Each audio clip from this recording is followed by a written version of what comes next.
So I thought we would change our format a little bit this month and change it up so that we're just doing a little bit longer video once a month. And today is our 30th episode already. Crazy. Time goes by quickly. So today I just wanted to chat with you, Roxanne, casually in our lovely gardens on this beautiful summer day, and ask you what motivates you and what fires you up. At the end of the day, I think what really motivates me is my desire to help people. From being a little girl, I used to play teacher alone on our farm. So I wasn't really teaching anybody, but I always had that desire to teach and help. And what really gets me fired up is remembering, quite frankly, all the bad advice I got throughout my transition period. So both in general wealth creation throughout my optometric career, but then how bad the advice was that I got from professionals throughout both my partnership and my exit from practice. So yeah, when I remember that, I tend to get a little anger in my voice because it's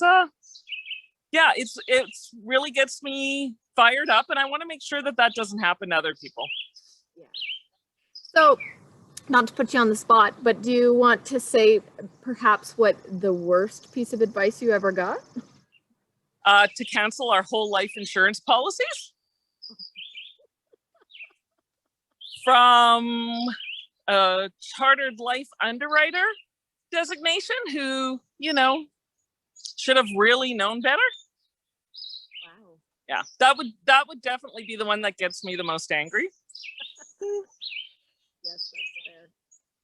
So that goes back to all the conversations that we've had about the importance really of looking at all the pieces of the puzzle, integrating them before making any decisions.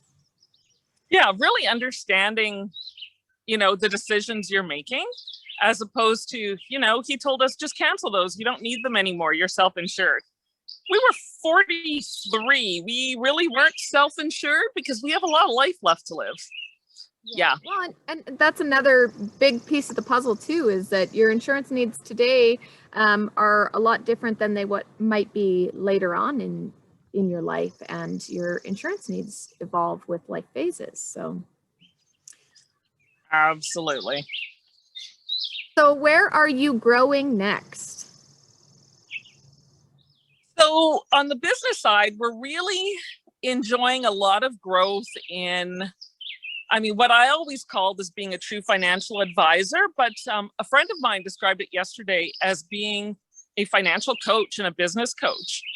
And I think it's that consulting side, that assisting side, helping people make smart financial decisions and helping people with those transitions, whether they're buying into a practice, exiting a practice.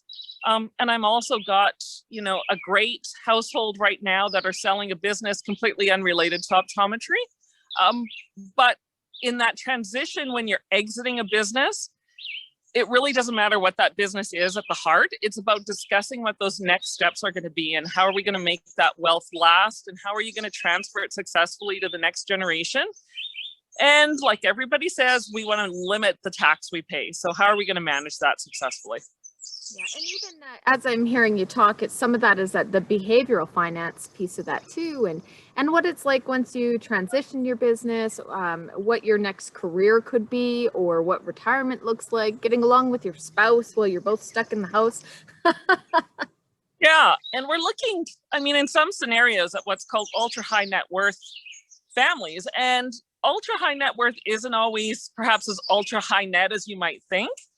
When we even start to look at some of the strategies around trust and a family foundation, there are some really interesting tax strategies utilizing a family foundation if charitable giving is part of what's important to you and your family.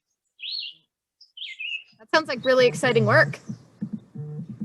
It is. It's, again, stuff that was never brought up to me in my life. So it's been a fun journey for me to learn the ins and outs of those pieces and how they fit, for some people's goals moving forward. Talked a little bit about where you're growing with your business, and I guess personally you're trying to grow hostas. I have had a fantastic hosta experience over my life here on the acreage. However, this year, for the first time ever, the deer have decided hostas are tasty. And well, let's just take a really quick peek at some of the damage that's been done to those hostas. That's so sad because you do have the most incredible hostas. I've never seen such big ones. Yeah.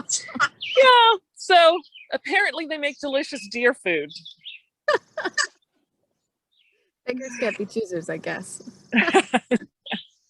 All right. The love-hate relationship of wildlife. Yeah, exactly. Yeah. Thanks everyone for joining us. If you have any questions at any time, you have our contact information and we'll post it here right away.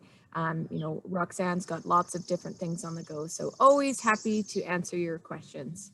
Thanks for joining us. Thanks so much, Rochelle.